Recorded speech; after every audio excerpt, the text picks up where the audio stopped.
You hear foresters and other people who work out in the natural world talk about invasives quite a bit, and one of the invasives we have is bush honeysuckle or Amur honeysuckle.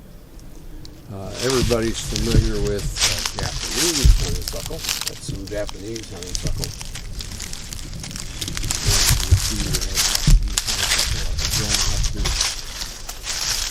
Cedar tree right here.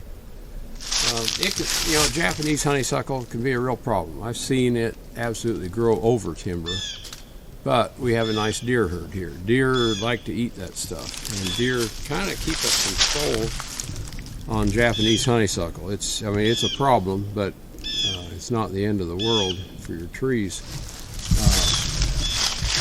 Bush honeysuckle is a different animal. Bush honeysuckle produces tons and tons of berries. Birds move them all over. And this stuff is extremely shade tolerant. It can grow in deep shade, and it makes even deeper shade.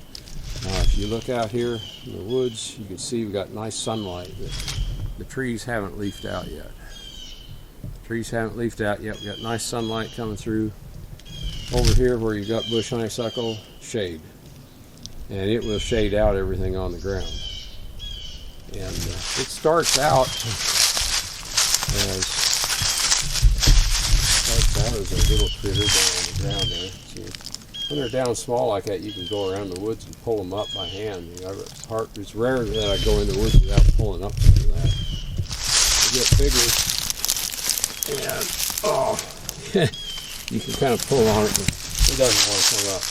When you get this size, you've got to use herbicide on them. And this is a good time. This time of year, right now, before everything's leafed out, and in the fall, are both good times to hit these. Right now, you can hit this with, I like to use glyphosate. It's better known as Roundup. You can mix that for doing a foliar spray. I think you use take the 40% concentrate and mix it 5% in water, and that will do a good kill. That'll soak it right up, and they really soak it up good in the fall. And of course, when you do that, you're using a backpack sprayer, and don't spray into the wind. You don't want to get it all over you. But that's one of the major uses of Roundup in forestry, is killing that stuff. So you look at them, I got one there. There's another one over here. And we spend a little time every year going out and killing patches of this that pop up. The other thing we have in here is autumn olive. Right here I've got a pretty good control on autumn olive. I go north a couple hundred yards, I've got a big patch I've got to work on. And another one you'll hear a lot about is Bradford pear. Bradford pear seems to be in the news right now. And we do have Bradford pear escapes out here. I don't see any in this patch right now, but once in a while I'll find one out in the woods, and we go back and try to get it. So if I run onto a Bradford pear in the woods, we will shoot another video on that. But anyway, look at all that leaf area. That will all soak up herbicide just great. If I mix a little Roundup, I can come out here and kill me a bunch of bush honeysuckle real quick. And, I really like this little patch. Susan and I planted this in '93.